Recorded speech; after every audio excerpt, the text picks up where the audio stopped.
So before I begin, I just want to make a quick announcement.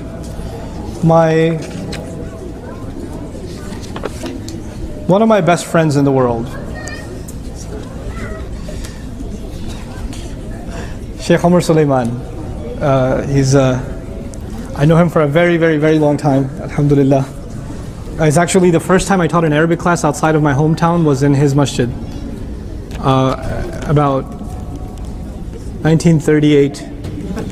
So it was actually 2000. Year was 2000, alhamdulillah, that I taught in Baton Rouge, Louisiana. And he was, 15 at the time? He was really young. He's very young, actually. He doesn't look that, but I told him he looks like a ammu. But alhamdulillah, he's a really, really good friend, and I'm really grateful to him because he was also my Hajj group leader. So he was my imam for Hajj also. And if anybody's thinking about going to Hajj, go with Sheikh Omar Sulaiman. You will not regret it. He's a fantastic group leader, alhamdulillah. But I bring him up because he's going to be teaching a course marked for greatness, which is a partial tafsir of Surah Maryam, this coming Saturday at the Richardson Masjid. So if you guys can attend the 10 a.m. session, please do so, inshallah ta'ala. Okay? I think you'll really benefit from it. I was going to have him do this next part of shame. I haven't told him that, but now it's out. So if you're watching, Omar, you're doing shame. Very good. So now, inshallah, in this next section, I want to talk to you about the case study, the Qur'an's case study of dealing with shamelessness and the challenge of shamelessness, which is the story of Yusuf alayhi salam, as all of you know, one part of his story. So let's get right into it. A'udhu billahi minash shaitanir rajeem. وَلَمَّا بَلَغَ أَشُدَّهُ, when he reached mature age, when he hit puberty, basically, بَلَغَ أَشُدَّهُ in the Arabic language actually refers to reaching the age of puberty. And shadda yashuddu in the Arabic language means to tie something tight. So when he was able to tie, the idea is a man or a woman is able to tie their emotions and their impulses tight when they reach the age of puberty, meaning they're adults and they have full control and therefore full responsibility for whatever they're doing.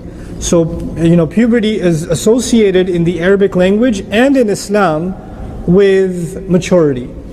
Puberty is associated with maturity, and in modern culture, puberty is associated with physical maturity, but intellectual immaturity.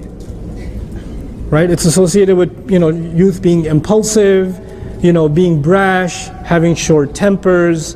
I was mentioning in my khutbah last week that billions of dollars by advertising agencies are spent just to figure out how to sell products to teenagers. Because if you can give teenagers the right colors, the right images, the right kind of music at the right time, then they'll click on it right away, or they'll buy that product right away. And if you can tell them that this brand will make them feel like they're worth more, then they'll wear that brand and they'll wear your logo on their t-shirt and they'll basically sell your brand for you and feel good about themselves, even though they're selling your name, right? They're walking billboards, but they won't know it, because they'll feel they're worth more because they're wearing a particular brand, right? So the idea of brand advertising is pushed particularly towards young people because they're considered impulsive and easy to manipulate. And that's why you'll find a lot of malls, right? A lot of malls, the kiosks and the stores that are storefront in the malls are actually very youth oriented, and they'll have like a lot of things that are just because they know that's the easiest consumer to get to, because they're not going to put a lot of thought into something before spending the money. They're not going to pick up a t-shirt from a store and say, does Walmart have the same thing or cheaper? Not going to cross their mind. They're just going to buy it because it says Aeropostale or whatever it says, Gap or Banana Republic, whatever, Aeropass, I can never pronounce it. But anyway, Aeropostale. You happy with that? Aeropostale. Okay. Yeah, I'm going to stick to that now. Okay, so they buy that, and they just because they're carrying that branded logo, they feel good about themselves, right? They're impulsive. So this kind of thing is associated with young people, and this, and I actually experienced some of this too. When I was a teen, I used to work at how do I describe this place? Do you remember Jimmy Jazz, or do you not? You do remember Jimmy Jazz? Jimmy Jazz was a place where you buy clothes that you would wear if you were going to be in a hip-hop video. I suppose that's what you would describe Jimmy Jazz as, okay? Timberland boots, Karl Kani, Tommy Hilfiger, Nautica, you know, that stuff. And of course, the smallest size they have is 38 for a scrawny teenager, because he has to wear pants like he's going camping, and the pants will serve as a tent later, right? But you know, so they had those, you know, those gangster wear, whatever. I used to work in that store, and I was the only Muslim in the store that worked there, right? So my coworkers were like non-Muslim, and they were all teenagers too. We just worked minimum wage. But this is a long time ago, so minimum wage was $4.25 an hour. And it's not Mexico, it's New York. Seriously, yes. It happened, yes. Well, back in my day, you know. But anyway, so I worked in that store, and man, we used to get our paycheck, and you know, I used to kind of put it toward in the bank account, help the parents out with the groceries and things like that, and a little bit went towards college tuition savings, because I was still in high school, right? I had another year to go. And these guys, man, they get the paycheck, and then my friend is like, next day he's like, you got $5, man? We got $5. I was like, you just got paid yesterday, bro. He goes, yeah, but I put it down for those new Jordans that came out, man. I was like, you don't have money for food, and you're buying Jordan sneakers on layaway? What were you thinking? Well, he wasn't thinking, because that's not what you do. You get paid on Friday, you're bankrupt by Saturday. That's how it works. You know, there were guys that worked in the same, and they get paid as much as I do or less, because they do lesser hours, right? And the guy's got rims that you would have to take out a loan for, right? He's got amazing rims, and I used to you could check your face in those rims and stuff. They were awesome. But why are you doing that? Because you're impulsive. You think that's what life is worth. So you don't have money to pay the rent, but you got to buy those rims. So they manipulate young people like that. They make you buy things you think you can't do without, right? And I'm bringing all of this up because the idea of youth being impulsive, like not thinking through things and just acting, just doing it, is a very commonly known phenomenon, and it's actually something that entire marketing and advertising agencies build their strategies around, so it's for real, it's not fake. It does happen. But Islam says something interesting. It says if a youth is brought up on Islam, then this is the age where they really, for the first time, truly learn to control themselves, not let themselves go. The opposite of being impulsive, to be in charge. In other words, a child, an adolescent, is less in control. You tell them not to eat the cookies, they'll still end up eating the cookies, and they're like, oh, I forgot, sorry. You know? You tell the kids not to touch that, okay. They'll do it. Because they're not in control, and that's why in Sharia also, they're not mukallaf, they're not responsible for what they do, children. But once they get to this age, then the idea is they do know how to control themselves. So two things are happening at the same time. You're being bombarded with incredible temptation, because puberty just came in, and blah, blah, blah. Right? That's happened. And on the other hand, you are now responsible for every action that you take, and you are considered an adult as far as God is concerned. As far as Allah is concerned, you're a complete adult. Now, Yusuf alayhi salam, particularly good-looking young man. Particularly good-looking young man, okay? And if you're confused about what happened in the story, the ladies saw him and decided to stab their hands. That's not what happened. That's you're not understanding what the ayat are saying. That's okay, we're not going to talk about that today. We're going to talk about another part of the story, and that is وَلَمَّا بَلَغَ أَشُدَّهُ, when he reached mature age, and he was at the age where he could control himself, and he was at that age of temptation also, آتَيْنَاهُ حُكْمًا, we gave him wisdom. Hukum actually means not just wisdom, but the ability to make firm, solid decisions and stick to them. And that is important, because hukum means not only did you come to the right conclusion, but you stuck to that decision. Sometimes you know what the right thing is, but you don't stick to it. Right? You know what the right thing is, you don't stick to it, which means you don't have hukum. You don't have hukum. So hukum combines two things: hikmah, which is wisdom, common sense, good sense. Good sense really is a good translation of hikmah. It's not just wisdom like, we usually think of wisdom as some philosophical thing that old people have when they talk really deep, or when they, somebody sends a tweet that nobody understands, but they go, that was deep, man. So that's not wisdom. Wisdom is actually really well thought out decisions. Really good common sense. And the Arab linguistic definition of wisdom is beautiful. Al-hikmah al-ilmu al-nafi' wal-amalu bihi. They say hikmah is good knowledge, beneficial knowledge, and acting on it. I'll give you the simplest, dumbest example there is. You're standing at the edge of a balcony, it's 3 floors high. Jumping off is not a good idea. Good knowledge, gravity hurts. Acting on it, wisdom. Okay, now you know gravity hurts, but to prove to your friend, I could do it. Watch this. You had knowledge, but you didn't what? Act on it, you lack wisdom. You lack wisdom. So the distinction I want to make is between knowledge and wisdom. Knowledge, easy. Knowledge is easy. Acting on that knowledge in what's in your best interest, that's wisdom. And wisdom, also the other part of wisdom is, you don't look at what is happening right now, أَن تَنْظُرَ إِلَىٰ عَوَاقِبِ الْأُمُورِ. You look at the consequences of your decisions. In other words, a teenager, we said, is, according to the advertising world, is impulsive, right? Impulsive means he's going to buy this right now. Is he worried about what's going to happen tomorrow? No. Is he concerned about the consequences of his actions 1 month from now, 3 years from now? No. So, before smoking was banned to advertise in America, a lot of teenagers, many more teenagers smoked. Now it's pot and other things, right? But smoking was huge. Why? Because it was associated with you feeling like you're cooler and you're an adult and you're older than your years. So a 13-year-old is really tempted to, stick a stogie in his mouth and stand in the corner of the school because he's going to feel like a man. Right? But if you tell him the health risks and you tell him the consequences of smoking and the dangers of it, none of that makes sense to him. None of it makes sense to him. Why? Because all the dangers you're telling him about are not immediate, they are long term. He can't think that far ahead. He's impulsive. He's impulsive. So youth, one of their great dangers is that they only think in the right now. So a young guy comes to me and says, brother, I want to marry this girl. Why do you want to marry her? Because I love her. How do you know you love her? I don't know, I just feel this way. I was like, does her family like you? No, they hate me.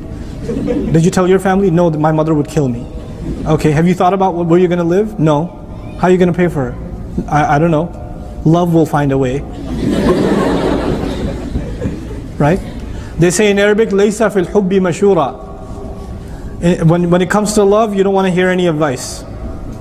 Especially young people. I love her. No, you don't. You're just hormonal. If you love her, then you wouldn't want to see her entire family suffer. If you love her, then you wouldn't want her to be hurt by her and separated from her family. If you cared for her, then you would care for every part of her life. And you wouldn't want any misery to come to her. You wouldn't want her to come into your family where everyone in your family hates her too. What is this love? That's just your hormones talking. That's not love. Who are you kidding? You just love yourself. That's all you love. So all you love is your temptations. There's nothing more to this than that. There isn't. So now, when Yusuf alayhi salam reached teenage years, Allah says He gave him firm decision making. He gave him something most youth don't have. He had the ability to think about the consequences of his actions. He wouldn't just make an impulsive decision. And then Allah says, وَعِلْمًا, and He gave him knowledge too. He gave him knowledge on top of that. Now what did He mention first, knowledge or wisdom? He mentioned wisdom first. Which is interesting because young people, for them, knowledge is extremely easy. You know that? If you didn't have the short attention span disorder that you have because of playing Angry Birds 20 hours a day, if you didn't have short attention span problems, studies for you are a piece of cake. You can get ready for the test 30 minutes before the test and still get an A. You can pull it off. Knowledge is no problem for you.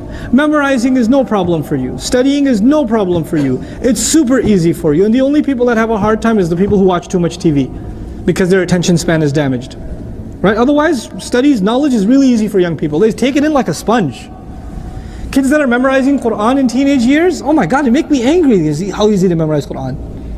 And you get older and you're like sitting there reciting 3 days. I have a really brilliant friend in Ohio. I'm not going to mention his name because he's probably watching.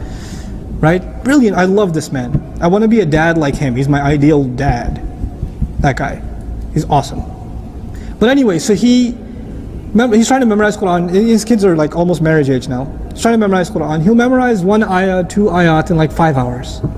He'll sit 5 hours consistently. 5 hours to memorize 2 ayat. You ask a teenage kid, memorize these 2 ayat. Well, which 2 ayat? These? Okay, I got it.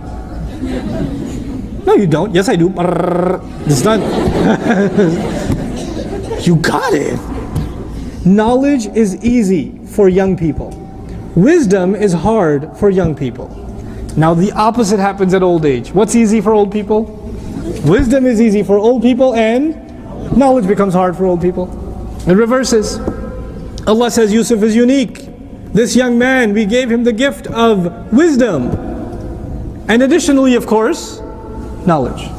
The relationship between these two is another way to understand it, just as an example and then another perspective. The example is, you're really smart, boy or girl. You're an A student. You graduated top of your class in high school. Your parents are so happy with you. They buy you a car. They buy you a car. Bad idea. You're really smart when it comes to studies, knowledge, but you have zero wisdom. So you go on the highway and you're going 85, 90 miles an hour. And you're not indicating when you turn lanes. And you're peeling out in a parking lot. Because it's an M5. So, you got to put it to work. What does that mean? You have a lot of knowledge, but you're so stupid. You have no wisdom. Just because you have knowledge doesn't mean you're smart. That just means you have knowledge, you have information. But wisdom is something else. So they're two separate things. Now, the other thing here is, wisdom is like the driver. Wisdom decides what kind of knowledge you will learn. If you have wisdom, you will learn good knowledge. If you don't have wisdom, you will learn bad knowledge. Without wisdom, a youth can learn how to crack an iPhone, how to download stuff without their parents knowing, how to hang out and create an alternate Facebook profile and wash out the temporary cache files from the computer and nobody will ever know, how to cheat on an exam, and they'll be really smart too. It's impressive how intelligent criminal young minds are. They're pretty impressive. All that knowledge is there because it's not guided by wisdom. Now if you have wisdom, you'll say, I'm in my young years, somebody told me as you get older memorizing becomes harder, maybe I should start memorizing Quran now. It'll help me the rest of my life. Maybe I should learn some more things about my religion. Maybe I should take better care of my health. Maybe I should get into better sleeping habits from now instead of later on.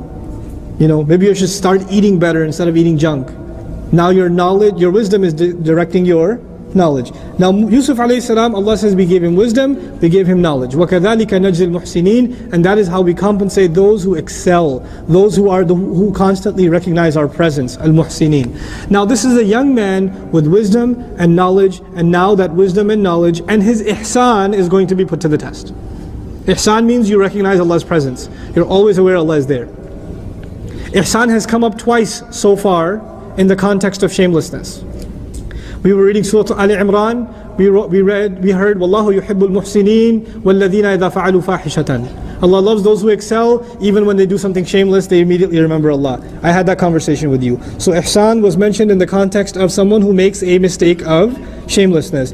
Then we also saw, وَيَجْزِيَ الَّذِينَ أَحْسَنُوا الْحُسْنَى الَّذِينَ يَجْتَنِبُونَ الْكَبَائِرَ الْإِثْمِ وَالْفَوَاحِشِ. Right? Then Allah says in Surah Al-Najm, they do, Allah will give those who excel the best, people of ihsan, He will give them the best, except, and those, who are those people? They stay away from all kinds of shamelessness, except some mistakes they make. إِلَّا اللَّمَمْ. Now Allah says, Yusuf alayhi salam, young man, good looking, smart, intelligent, wise, person of ihsan, and he lives in this house in Egypt, and the minister's wife, who's considered by most mufassirun a beautiful woman, a tempting woman, she lives there. He's a young man. There's nothing wrong with him being attracted to a beautiful woman. There's nothing wrong with that, even though Quran doesn't tell us that. It only indicates something towards it, and we'll see. And we have to keep the integrity of the prophets intact, alayhimu salatu wassalam. Allah says, وَرَاوَدَتْهُ. What a word, man. What a word. Rawada. What's the sarf? Ahlu bayyina. Rawada what? Yurawidu. Horgi. Riwadan wa murawadatan fahuwa murawidun. Yeah, rawada comes, and now there are three words I want to tell you. First word is ruwaida. Ruwaida, from the same root. Right? What's the ayah? Amhilhum ruwaida.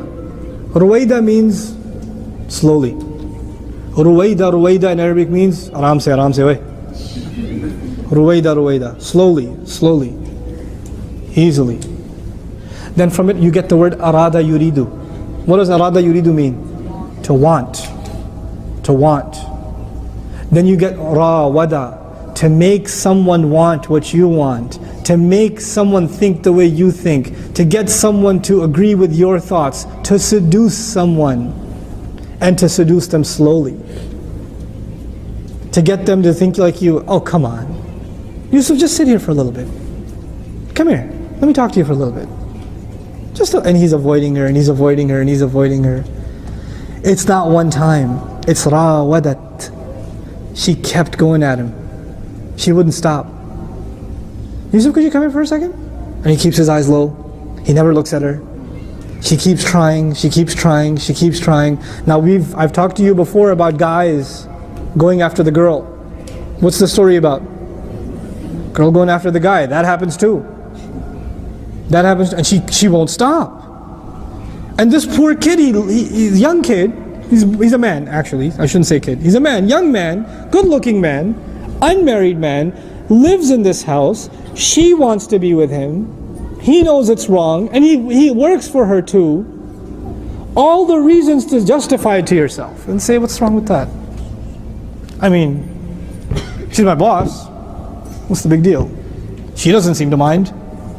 Allah says, وَرَاوَدَتْهُ. She wanted him, and she tried to seduce him, and she tried to get him to think like her. It's not a big deal. It's okay. You won't get in trouble. الَّتِي هُوَ فِي بَيْتِهَا. The one whose house he lived in. Look at the language. Allah could have said, وَرَاوَدَتْهُ إِمْرَأَةُ الْعَزِيزِ. The wife of the minister wanted him, she was seducing him. Allah says, the one whose house he lived in, to say that he was constantly around her, and he had to listen to her and everything else because it's part of his job. And he's not just an employee, he's a slave. So he has to live there, he can't go anywhere else. It would be a crime for him to leave. So he is surrounded by this woman constantly in his 24/7 day that is trying to tempt him. He is in a constant situation of fitna. So if you have a girl flirting with you at the office, it's not as bad as Yusuf alayhi salam. It's not nearly as bad as this. Oh bro, I don't know what to do as this girl, secretary. You ain't got it like this. It's not your boss. It's not your boss. 24/7 he's around this woman, and she keeps getting more and more provocative towards him. An nafsihi. And then an nafsihi is also an interesting phrasing here, which actually means to make him forget who he really is. Think like me, not like yourself. Don't be yourself. Just forget your rules for a minute. Don't worry about right and wrong. It's okay. It's okay, just come here. وراودته التي هو بيتها عن نفسه وغلقت الأبواب. And she went around one time, and before he could come into the room, there are multiple doors in the house. She locked every door, and every door had multiple latches, and she locked every single latch. You know? So you got multiple locks on every door. So if you try to go, you gotta unlock this and unlock this and unlock this and unlock, and then you can get out. You can't just get out. She locked all the doors, and then she said, وَقَالَتْ هَيْتَ لَكْ. Hurry up and come here. And haytalak is used in a lustful way. It's not appropriate language outside of that. Come here, you. And she calls him. And we don't know. Allah kept it a secret, what state she was in. And this young man is in the room, and he doesn't know what to do. Now what young man who's never experienced that temptation before, but the urge is inside. The urge, Allah put that inside. زُيِّنَ لِلنَّاسِ حُبُّ الشَّهَوَاتِ مِنَ النِّسَاءِ. He put it inside us. He put that inside us. And he's there, and he knows nobody's going to find out. It's behind closed doors. It's behind closed doors. What's the big deal? Allah Azza wa Jalla says, قَالَ مَعَاذَ اللَّهِ. The words that came out of this mouth are مَعَاذَ اللَّهِ. I remind you what we learned in theory in Surah Al-Imran. We're seeing it in practice here. We saw وَالَّذِينَ إِذَا فَعَلُوا فَاحِشَةً أَوْ ظَلَمُوا أَنفُسَهُمْ ذَكَرُوا اللَّهِ فَهُوَ لَمْ يَفْعَلِ الْفَاحِشَةَ وَرَغْمَ ذَلِكَ ذَكَرَ اللَّهِ. When they do something wrong, they immediately remember Allah. He hasn't even done something wrong yet. Nothing. The danger of doing something wrong is here, because he understands it's not la tazinu, it is la taqrabu zina. He knows he's close to zina right now. He's in dangerous territory right now. He's dangerous. So he says ma'adh Allah. Now ma'adh Allah, there's another way to say that in Arabic. You can say al-iyadhu billah. You might have heard somebody say al-iyadhu billah. وَأَيْضًا نَقُولُ مَعَاذَ اللَّهِ. Ma'adh is what's called an ism dharf. Ism dharf is used for time and place. It's used for a time and a place. So it's not I seek the refuge of Allah. He says I seek a place where I get the refuge of Allah. I seek a time where I get refuge of Allah. Ya Allah, get me out of these moments. Get me out of this place. I need to be in a place where I have your protection, not this place. It's actually referring to a place, not just protection. Because he knows this place is no good for him. So the wisdom of Yusuf alayhi salam is even in the brief words he uttered when he said ma'adh Allah. And he says innahu rabbi ahsana mathwaya.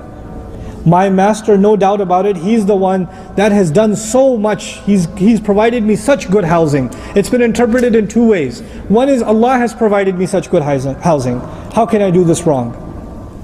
And the other is the guy who pulled me out of the well. He's put me up in this house. Did you know that when he brought him into the house as a slave, he told his wife, akrimi mathwahu? Akrimi mathwahu. You know what that means? Honor his permanent housing. Very brief language. But you know what the master of the house, the minister, you know what he did for him? He said, number one, don't just give him a room. Honor his room. Honor his room. In other words, stay away from his room, woman. I know you. Give him his space. You need to respect his space. The guy knows something about his wife. He doesn't just say, a'tihi mathwahu. He says, a'tihi mathwahu. He says, akrimi, honor his room.